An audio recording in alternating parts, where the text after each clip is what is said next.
collègues, la dernière intervention revient à Monsieur Charles de la Verpillière dans cette discussion générale. Monsieur de la Verpillière, vous avez la parole pour 5 minutes pour le groupe UMP.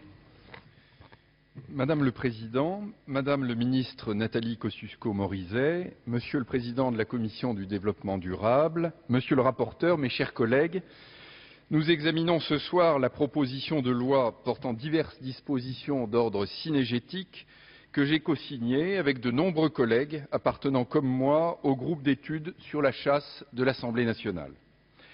Les auteurs de ce texte n'ont pas l'ambition ou la prétention de réformer en profondeur le droit de la chasse.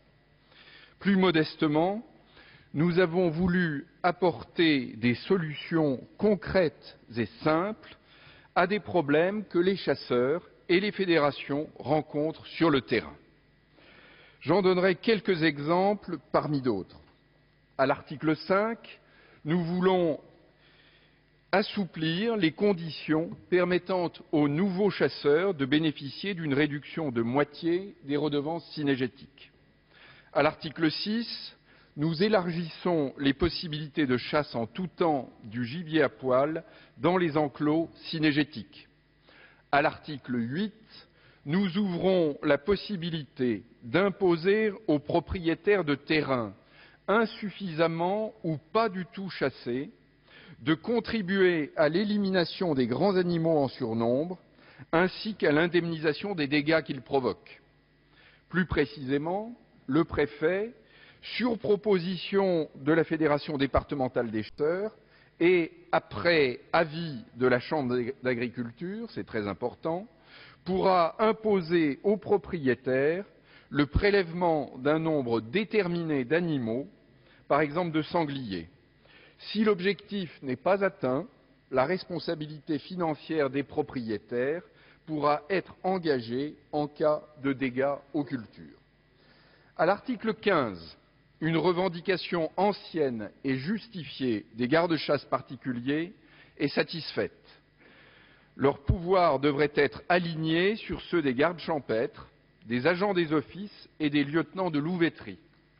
Ils pourront ainsi procéder à la saisie d'armes, d'instruments et de véhicules et conduire une personne appréhendée en flagrant délit de braconnage devant l'officier de police judiciaire le plus proche, c'est-à-dire à la gendarmerie. Enfin, dans le même esprit, l'article 15 bis étend la compétence territoriale des gardes employés par les fédérations.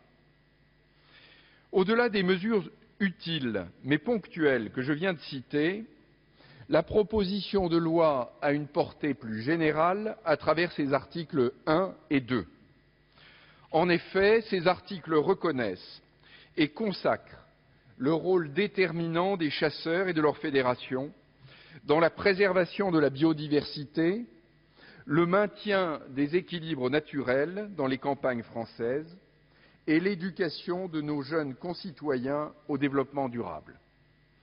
Madame le Ministre, mes chers collègues, depuis trop longtemps, les chasseurs sont montrés du doigt et désignés à la vindicte des protecteurs de la nature.